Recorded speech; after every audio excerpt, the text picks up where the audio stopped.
Hey, what's up, Silver Stackers? Thank you so much for being here. This is Silver Slayer, and we got a pretty crazy, very important video to talk about. We know that silver supply deficit is very alarming, especially given the amount of silver we're going to need over the next decade as we advance in this new digital technological era, and as silver is mainly an industrial metal, we're going to need billions of ounces. I mean, the demand already exceeded 1.12 billion ounces this year, and we just started the Green New Deal. We are just now truly kind of transferring into a completely green world. But the dangerous part is we don't have enough silver for that to happen. And now all this information where all these mines are declining, cutting back the amount of silver. And it reminds you, silver is a byproduct. They find silver by accident. They're not looking for silver. They're looking for gold, lead, and zinc. If they find some silver, they'll take it, but they're looking for those things. And especially as the price of silver lowers, they have less interest to dig up silver. There's very few focal silver mines. I think only like two or three. And this is a funny story. It's kind of sad, but this is a story about a small town in Maine stopped a silver mine because of the waste, of the contamination in the water. So I did actually cover an article of solar panels are starting to contaminate groundwater, and as silver plays a major part in solar panels, that was a pretty crazy story. But now we have an actual silver mine that is shut down, and this is from a Canadian company planned to mine silver nearby. So town residents use Maine's home rule powers to ban industrial mining and protect their water. Now, as that article broke about the ground contamination of the water, this is probably just going to get worse and worse. I mean, every single country, town around the world is going solar, and it's just now starting. So I'm sure there's going to be bigger cases, more restrictions, and recycling is going to have to play a bigger role, not only just for silver supply, as as we got to find silver from somewhere, but also from a health perspective as well. So I wanted to cover this article first, how a small town in Maine stopped a silver mine, and then I want to go into some of these losses, some stuff, some numbers, because you guys know I'm a numbers person. I look at below ground supply versus above ground supply versus annual demand, and then I look at I do it all because I really want to get a nice idea on where we're headed, and this is probably the biggest mine. I think Fresnillo is the biggest where we're talking about silver production annually, and if we're seeing this type of stuff with a massively inclining demand, this could make things much worse than they already are with the silver shortage.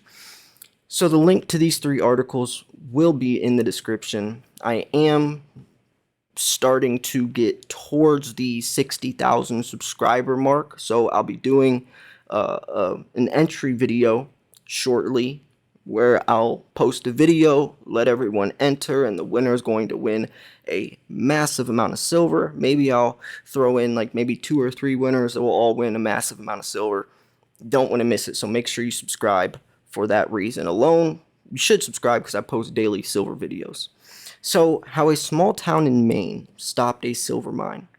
A Canadian company planned to mine silver nearby, so town residents used Maine's home rule powers to ban industrial mining and protect their water. Do you think we're going to start seeing this more and more?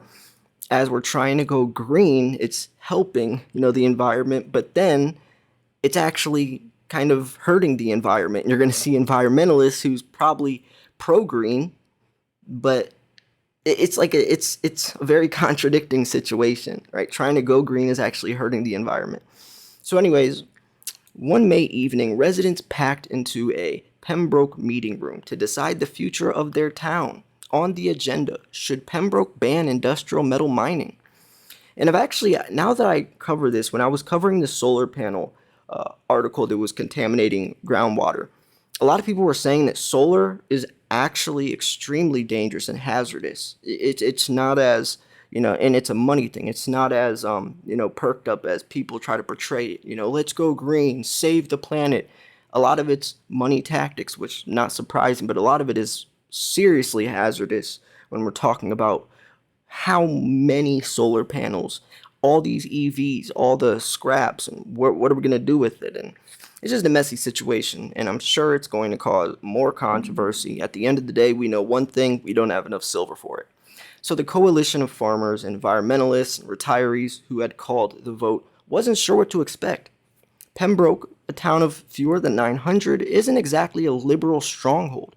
Donald Trump carried the county twice, but this was not a national election, and the mining threat was not abstract. In 2021, a Canadian company, Wolf Den Resources, unveiled plans to mine for silver uphill from the wells residents rely on for the water, and just 2 miles from the rich estuary of Cobscook Bay. Now, there is very, very focal silver mines, so it's pretty, sad that one of these. I'm sure this isn't going to, produce a lot of silver, but when you find a focal silver mine, it's pretty important since, like I said, silver is mainly found by accident. So Severine Fleming, one of the leaders of the grassroots effort to stop the mine, put it this way: in Pembroke, people are not all in the same part of the political spectrum, but our common ground is literally our common ground. And that makes sense. I don't see how this could be a political problem. Like, if you don't want silver, or if you don't want, stuff contaminating your water, then you're either for it or against it. I don't know why there has to be any political agenda attached. When Fleming learned Wolf Den planned to mine for silver in Pembroke, she saw it as an existential threat to the community. She helped start the Pembroke Clean Water Committee to appeal to her neighbors based on something they could all relate to: the need for clean water. And it's actually funny because silver purifies water, right? So they're going to be digging up silver, and they're worried about this contaminating the groundwater, but actually the silver that they're digging up will purify the groundwater. Now, obviously, it's not the silver, it's all the other stuff that, the waste and all that. But it is kind of funny because silver has antimicrobial properties. It purifies water. You put silver in milk, keeps the milk fresh longer. There's colloidal silver in the medical world. It's kind of funny that those two go hand in hand in this situation, at least. The committee organized information sessions with health, legal, and geology experts, including one with longtime activist Winona LeDuc. Attendees learned the dangers inherent in this type of silver mining. When it exposes sulfide deposits or tailing to oxygen and water, it forms sulfuric acid, which can leach heavy metals like lead, arsenic, and mercury from the surrounding rock. It can lead to what the PCWC website describes as a self-perpetuating and often runaway process: acid mine drainage. Once it starts, Fleming says, it has its own self-fulfilling prophecy of doom. Wow, what a great way to put it. Self-fulfilling prophecy of doom. Talk about catastrophic wordplay. In the worst cases, the drainage leaves aquatic life and vital plants to struggle in an environment closer to battery acid than water. Wow. I don't know how much of this is true. They might be exaggerating, but regardless, if I'm living in that town, I definitely wouldn't want them mining silver, even if there is a silver shortage, even if we do need silver. Do that in the next town over. Scientist and former Maine state legislator Ralph Chapman, who spoke at one of the information sessions, tells in these times the mine would risk permanently polluting Pembroke's groundwater and the bay. Groundwater contamination is not remediable by present-day technology, Chapman says. Heavy metals and metal atoms don't go away. The tribe, whose government offices are about 6 miles east, approached the issue as peoples whose ancestors, who have inhabited the region for over 12,000 years, says this tribe historian Dwayne Toma also spoke at one of the sessions. The tribe relies heavily on the bay for scalloping and fishing. The tribe wouldn't, Toma says, allow them to come into the territory to affect our nearby neighbors. When you start affecting the water, it affects all of us.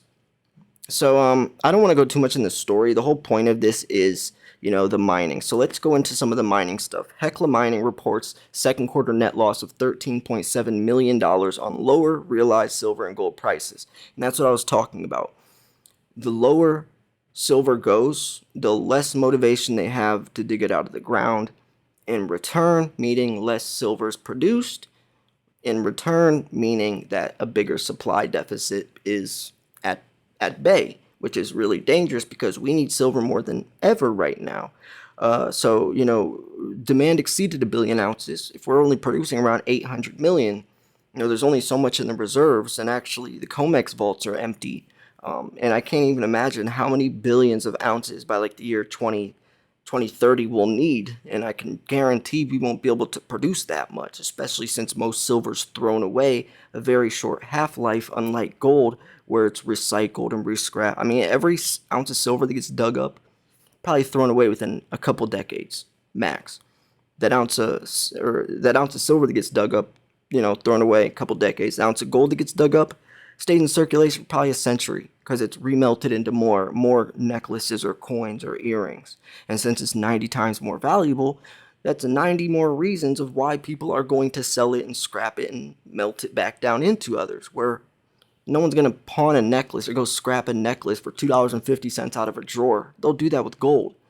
So yeah, Hecla Mining today announced a second quarter 2022 silver and gold production of 3.6 million ounces and 45,719 ounces, respectively, a 10% increase over the first quarter of 2022. Importantly, Hecla Mining reported a net loss applicable to common shareholders for the second quarter of $13.7 million. The company explained that this negative result was primarily due to lower realized prices for all metals and higher mining costs at Greens Creek caused by increased use of contractors, as well as negative fair value adjustment primarily due to unrealized losses on the company's investment portfolio.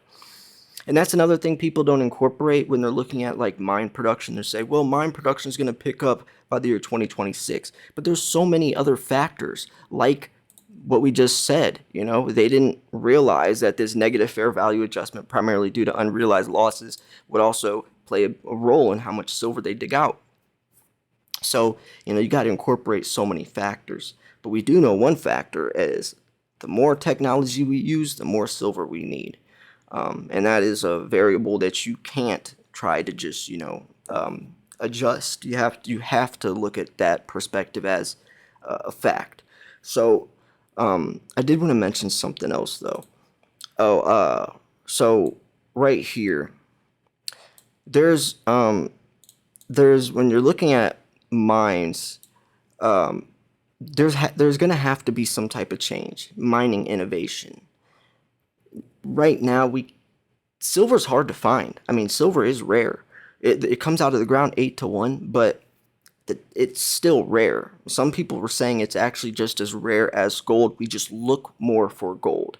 If we looked for silver just as much, it could be just as hard to find. Now, not saying that there's that much silver in the Earth's crust, or there's less silver. I'm just saying that silver is not easy to find itself as it is. The company noted that the second quarter of 2022 adjusted net income was $20 million. So, anyways, let's move on. I'm trying to just highlight some of the main stuff. So, Hecla is the largest silver producer in the United States, and that's a scary part. Hecla is the largest silver producer, and they're seeing losses of $13.7 million. Now, another one is the Fresnillo mine. So, the Fresnillo interim profits fall as silver prices decline. Like I was saying, prices decline, lose money, less motivation to dig it out of the ground. Precious metals miner Fresnillo posted a decline in interim profits on Tuesday, but backed its guidance for the full year. So in the 6 months to June 30th, profits fell from 54.3%, $141 million, with revenues down 14.2%. Fresnillo put this down mainly due to lower gold volumes and sold and drop in silver prices. And that's the thing, like where gold is, they're looking for gold. Silver is a byproduct. So if they can't find gold, then less chance they're going to get silver. The global supply chain bottlenecks that so many industries are facing, together with cost inflation, will have some impact in the second half. However, we are confident in our ability to weather these short-term challenges without limiting our ambitious longer-term growth plans. We benefit from a consistent strategy, exceptional assets, an exciting growth pipeline, and a very strong balance sheet. We are well placed to deliver on our objectives this year. We look forward with determination and confidence. So, sounds like good news. I mean, wording things is perfect. They could say all this, but doesn't mean that's actually the situation, or that actually is going to happen. And that's one of the things I think that people don't realize is someone could be a very good speaker, but regardless if they say this very well portrayed, or they explained it terribly or whatever, that's not going to determine what the numbers are at the end of the day. You know, he could say this sounds all we benefit. We're well placed to deliver. We look forward, determination, and confidence, but that does not mean that things are going to be up on the upside, or that things will work out. It's just kind of pushing hope out there so people don't kind of freak out. So, what do you think about this? I think this is interesting. It's not too shocking. It's more worrying, just the fact that we need silver more than ever, and it's looking like miners are having problems. We all know that in the beginning of the global situation that happened, the main situation that really hurt silver supply was Mexico and Peru, the two biggest producers. They accumulate nearly 40% of all silver, or they got hit really hard by the situation. I'm not even going to say the word because probably kick my video off the algorithm, but those two countries alone got hit really hard, and then you had supply disruptions because the borders that were cut off and all that. It was a mess. Things starting to kick back up, but now we're seeing these problems. So unknown variables are always going to happen, and that's why when you look at data and they say, well, we could put silver production in this year is going to be 900 million ounces, but you can't say that for sure. But we do know how much silver is in each electric vehicle, which is 58 grams. We do know they're going to be putting out this many EVs, or it's just a situation where there's not much wiggle room, and that's very serious. And if you don't incorporate that, and if you kind of just are closed-minded and big-headed and say, oh, we'll be fine, or things aren't as bad as they seem, you're going to shoot yourself in the foot, because the silver shortage is real. So yeah, I'm going to wrap this video up here. What do you think about this? The link to these articles will be in the description. Make sure you like the video. If you did like the video, make sure you subscribe if you want to subscribe. Have a chance to win some silver. Plus, I post daily videos. Thanks for tuning in. This was Silver Slayer. I'll see you guys soon. Peace.